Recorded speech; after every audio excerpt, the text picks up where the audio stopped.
Coming up next on Arizona Horizon, we'll hear about how and why Arizona's become a major hub for semiconductor manufacturing. Also tonight, a look at potential new treatment for Lewy body dementia, the second most common neurodegenerative disease after Alzheimer's.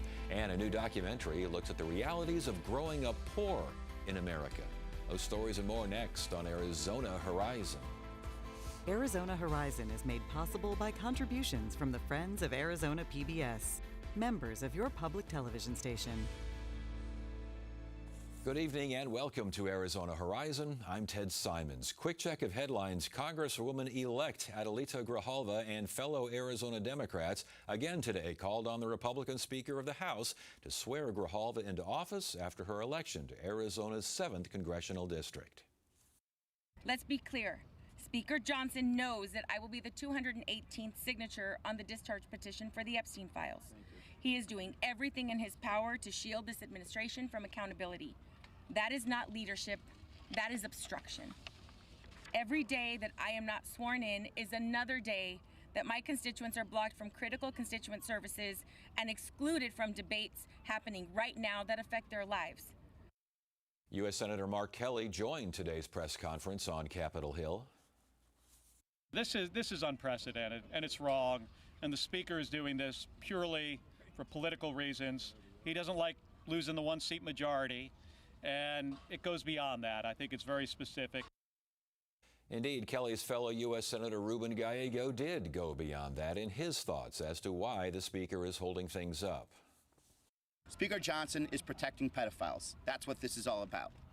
The only reason Adelita Grijalva is not being sworn in right now is because he wants to protect whatever is in those files, all the pedophiles that would be revealed, and he wants to make sure every day that that doesn't happen. He has one more day to protect all those pedophiles, whether it's involving Donald Trump or any of his rich elite friends. That is what Speaker Johnson is doing here. Every reason that he has ever come up with has changed from day one, day two, day three. The only thing that's been consistent the whole time is that Speaker Johnson is trying to cover up for pedophiles. But the Speaker continues to defend his actions in not administering the oath to Grijalva. I congratulate her. We're happy for her to serve. I'm going to be happy to administer the oath to her as I am to every member who wins a who is duly elected to this body. It's a great honor. But she won her election after the House was out of session. So we've not had a full session. She deserves to have all the pomp and circumstance that everybody else does. She deserves to have a full House of members and go down and do the speech and have her family and friends in the balcony. That hasn't been scheduled because we haven't had that session yet. And Johnson blames the government shutdown for Congress remaining out of session.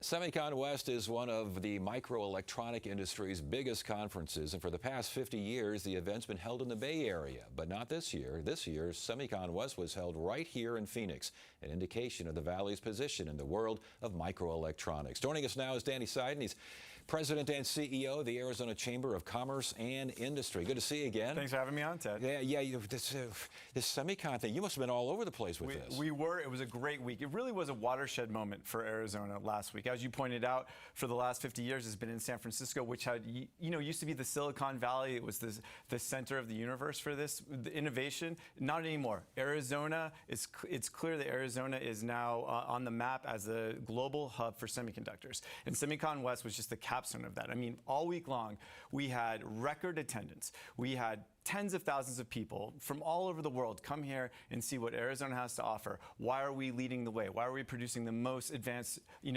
chips in the entire country now, in the entire world now? And that's because of what our offering is. And again, people got to see it on display for a whole week. Yeah, let's talk more about why we are leading the way, why we are a hub. And real quickly, I think we're going to be on a rotating basis now for this conference, correct? We are, but I'll make a bold prediction. I think after the fact that our attendance was 64% higher than the last one in San Francisco, if you're SEMI, the group that puts these on, you're going to say, you know what, we should move everything to Arizona full time. So again, now I know I'm an advocate for Arizona, but I will bet that that's what they will do because it's smart, and again, it recognizes that the center of the semiconductor world is here in Arizona. Okay, let's get back to my other question there. Sure. Why is the center of the world? I mean, what has happened? We've done stories over the years. We've seen the growth. We've seen the development. What's it all about? You know, it's been decades in the making. It's really important to say we have a long history of semiconductors in Arizona, going back to Motorola in the 50s. Then you get into onsemi, then you get into Intel and ASM into the 70s. So I mean, we've been making semiconductors here for 70 years. I mean, we know how to do it. It's in our DNA. But why now? It really is a focused, legislature, a focused, leadership at the city and state level who have come together and said we need the right policies to attract these investments, like the TSMC, up to $165 billion, making the most advanced semiconductors in the world here in Arizona. That doesn't happen by accident, and Sandra Watson, the ACA, deserve a lot of credit for that, as does Governor Hobbs and Mayor Gallego. Okay, the impact though of the 2022 Chips and Chips and Science Act, that had to be a player. That was a huge assist to foreign companies that were picking up the expense of moving their manufacturing facilities from Southeast Asia into the U.S. That was very helpful to companies like Amcor, who just did their ribbon cutting this past week as well. Big news, 3,000 jobs making advanced packaging out here in Peoria. Yeah, and you mentioned TSMC. I mean, the numbers are staggering. Yes. They're kind of hard to comprehend here with the 65 billion here and 6 billion there. The whole, are these things going to come to fruition? Is this still the plan? I mean, what do we got out there? They are coming to fruition. We're up to 2 fabs now going for TSMC out there. They've announced multiple more, and 2 advanced packaging facilities. They're going to be doing the R&D centers. There's so much more to come out there. Amcor and all the customers that go along with TSMC, and you're hearing those names now, NVIDIA, Apple, AMD, all working out of Arizona. That is so huge. That's why we have said from the beginning the TSMC announcement is a generational change in our economy's DNA. It will be going for 50 years plus, bringing billions and billions of dollars in to our state. And the R&D is an accelerator for other businesses. 100%, yeah. That innovation, that is why Silicon Valley was able to have that success for so long. When they were the center, they had all the innovation, people were investing there. Now that's moving to Arizona, and that will be happening here. All right, we got to talk about the water concerns, because every time we talk about this, there is concern over water. We got a concern over water just in general here. What do you tell? They're coming in from Denmark. They're coming in from overseas. What do you say when they look around and they go, where are you getting the water? You're coming to one of the best planned for states in the country when it comes to water. We are very good at this. We're very good at industrial water use. So these commercial users, like in Intel, for instance, Intel is water positive. They've been making semiconductors here for 50 years, and they are water positive. They put more into our state than they take out of. TSMC is following that model. They just announced they're building a water recycling plant to help treat the wastewater that goes through their semiconductors as well. So again, they're good corporate citizens, and again, it's a model for the rest of the world. You can do that, and you can make it sustainable here in Arizona. What about power? Does Arizona have enough power for all of these plants? Now you're getting to what I consider to be the top issue, and we do right now, Ted, because we've been very smart at managing. Companies like APS, SRP, TEP have been doing a really good job. The Corporation Commission, Chairman Kevin Thompson, has made this a priority of saying we need to make sure we are investing the right amounts to build out that capital infrastructure for what we need going forward. And we need to duplicate what we've done in 100 years in the next 5. So, I mean, we have a lot of needs, and again, it's going to require some investment. Yeah, what about emissions? What about waste? These sorts of things. On emissions, again, we are the best at this in the world. We was just back in Washington, D.C. testifying in front of Energy and Commerce about how Arizona, manufacturers have cut their emissions decade after decade, and that's why we're so concerned about having other people's pollution that comes into Arizona counted against us. We know what we're doing. We should do more of it. Okay, but for those, and we're going to hear some critics will be saying, wait a minute this, wait a minute that. And I guess the question would be, yes, very conservation-minded. Yeah. That's a good thing, but it still means using lots of water at a time when the Colorado River is in real jeopardy here. How do you square the circle? Well, we have 3 major sources, but you're right. The Colorado River negotiations are going to be up soon, and how we divide between the lower basin, like Arizona, California, in Nevada versus Colorado, Wyoming, and Utah, that is going to be a big fight. And you're correct that we should all be paying attention to that right now, because again, I would argue Arizona's made the best case that more water you give us, we produce more value to not not just our state, but the entire country. We're manufacturing national security, economic security for the entire nation here in Arizona. We know how to conserve. We know how to do a good job. We need our champion. We've had in the past, we've had, you know, the Ellers, we've had Senator Kyle. Throughout the years, Arizona's had these giants on water. We need one right now to go fight for us in Washington, D.C. On Capitol Hill, both House and Senate. Both of them, yeah. We need both of them. This thing's getting down to the wire here. It is. You're correct. The nominee for the Interior, who was going to oversee it, his name was pulled. I've heard at the request of the Upper Basin. So this will be a real fight. So this one we have to watch. And again, look for our senators and our congresspeople to step up and fight. I'll give Congressman Greg Stanton has been talking about this for a long time. Give him a lot of credit. Danny Seiden, Arizona Chamber of Commerce and Industry with the Semicon West. Sounds like it was a big success. Huge success, huge success. Arizona should be so proud. The city of Phoenix should be so proud. This will move here permanently. I'll make that prediction. And when it does, that's worth billions of dollars to us. And when it does, we'll have you back on the show. Thank you, Ted. Appreciate it. I'm Chef Mark Tarbell. Welcome to Check Please Arizona, the show where Arizona residents recommend their favorite restaurants.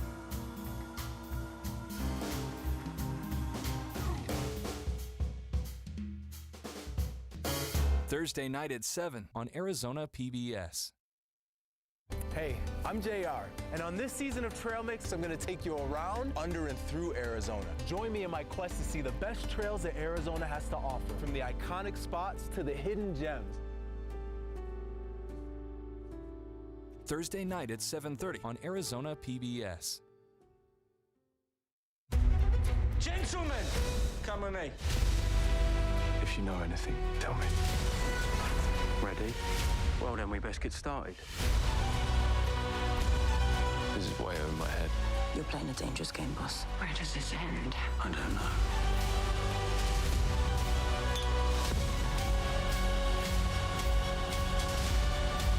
It's gonna be a busy night. This is only the start. Lewy body dementia is the second most common neurodegenerative condition after Alzheimer's disease. Banner Sun Health Research Institute is working on a new treatment for the disease, and we learn more from Dr. Parichita Chowdhury. She's cognitive and behavioral neurologist at Banner. Dr. Chowdhury, good to have you here. Thanks for joining us, and it's good to see you again. We're talking about Lewy body dementia. What is Lewy body dementia, and why does it seem like we're hearing so much about it now when we haven't for years?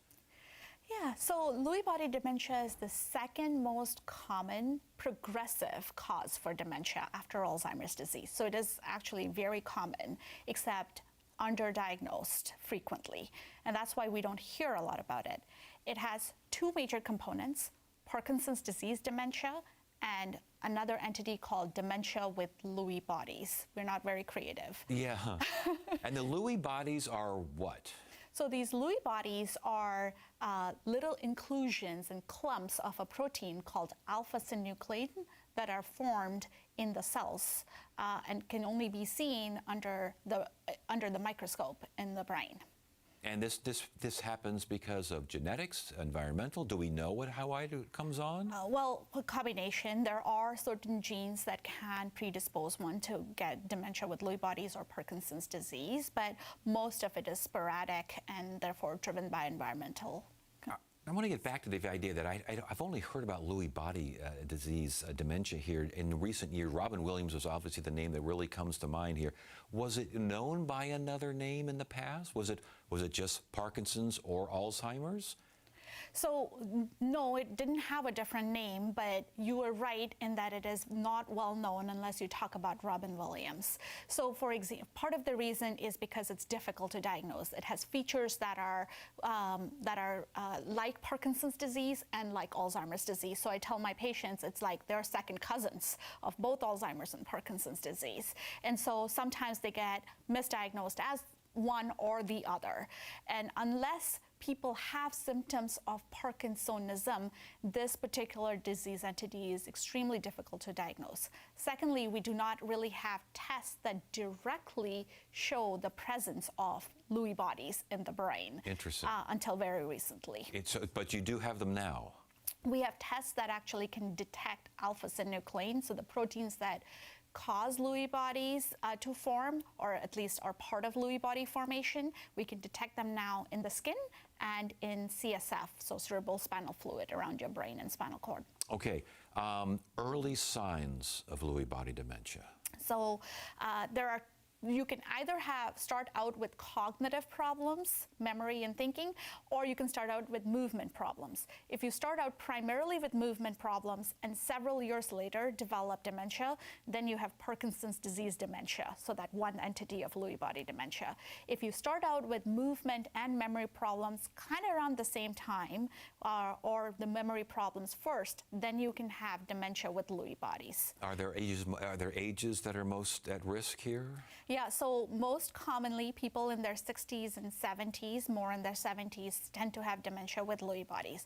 But several years before dementia with Lewy bodies, you can have something called REM sleep behavior disorder. So that can be an early indicator, which is acting out your dreams, which we don't think much of, but it can be a harbinger of what's to come. Like sleepwalking? Not like sleepwalking. Typically, people do not completely get out of bed and walk, but they may flail their arms or legs, or even if you have a bed partner, they may get even punched, or they may injure themselves, they may fall out of beds, and so forth. Wow. Okay. So we've got Lewy body dementia. We know what it is. We kind of have an idea what the symptoms are. How is it treated? So it can be There are currently no disease-modifying therapies, meaning there is no way we can affect the Lewy bodies directly, but there are symptomatic treatments that we know of. So you can have the same drugs as Parkinson's disease for the movement problems, and you can have the same drugs as Alzheimer's disease for the cognitive problems and some of the neuropsychiatric problems that come with the disease itself. And those slow the progression, they don't necessarily knock it out. They help stabilize function, and they help with symptom management. What's next in this research? So we have been woefully behind Alzheimer's disease in the Lewy body world in terms of getting to the point where we have a lot of clinical trials. But in the last few years, we have made significant progress. And most recently, we have had a trial that has come up with a drug called zervimesine. It's a mouthful, but essentially in a phase 2 trial, so where they were looking at safety, this drug was found to be safe and had great signals of efficacy, meaning slowing down disease by 70 or 80% in some cases. So it's very promising, and we're hoping for a bigger trial. And that's the kind of thing where it slows down for now, but it's impossible to figure out what the long-term effects of the drug would be, correct? That's true, but so far it's pretty safe, and we do have some idea of what sort of things this drug can have in terms of side effects like liver function, and we monitor those over time. Yeah. Before you go, Banner Sun Health Research Institute out at Sun City, correct? Yes. Talk to us real quickly. This started as a trailer way back like 40 years ago or something? Apparently. So obviously I wasn't here. Yes. But yes, so apparently it was started by the community, wanting to have people studying older adults and aging, and that's how it started. But there was also a clinic, and at one point it was in a trailer in a parking lot, and they were seeing patients. And then the stories I hear is that it's expanded from there. We now have a brain and body donation program, a clinic, we have a clinical trials portfolio, and we do other types of research. Well, it sounds like you're doing great work. Dr. Chowdhury, again, thank you so much for joining us and sharing that information. We appreciate it. Oh, I'm happy to throw some lights on it. Thank you. My name is Silvana Salcido Esparza, y soy mexicana. I come from a family that carries an 800-year legacy. Our baking legacy started in medieval 1200 Spain and all the way up to currently. And it's in my DNA. I try to run away from it, but I came back. I came back because it's part of my culture. I came back because it's my calling. I don't know about the rest of the Hispanic culture, but I know about my culture. And I firsthand know that my culture is as elegant as any other European culture. My culture is rich. My culture is ancient. What we have is flavor. We have passion, we're artisanal, and we're Mexicanos. And if you call me a Latina or you're calling me Hispanic, I don't care. You're recognizing my power through my culture. Honor, orgullo y legado. Arizona PBS celebra herencia hispana.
I'm Nineveh's. Tonight on the NewsHour, aid trickles into Gaza as the ceasefire deal holds. That's coming up at 6 on Arizona PBS.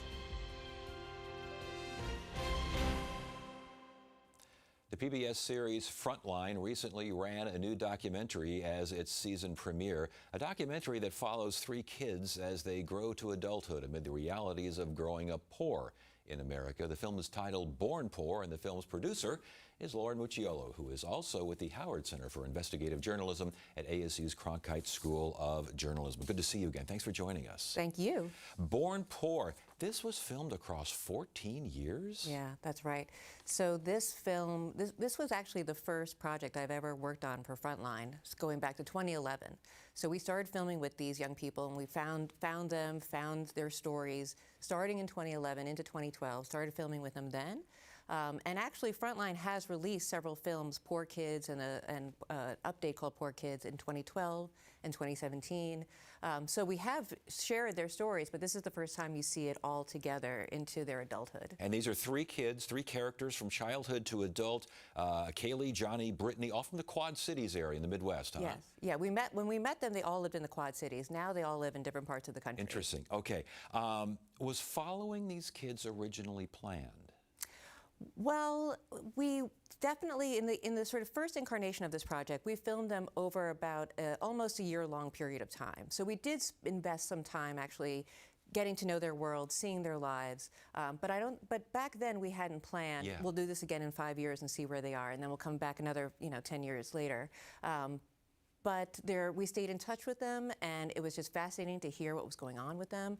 And Frontline expressed interest in the possibility of seeing that sort of longitudinal look at poverty and how it affects across a generation.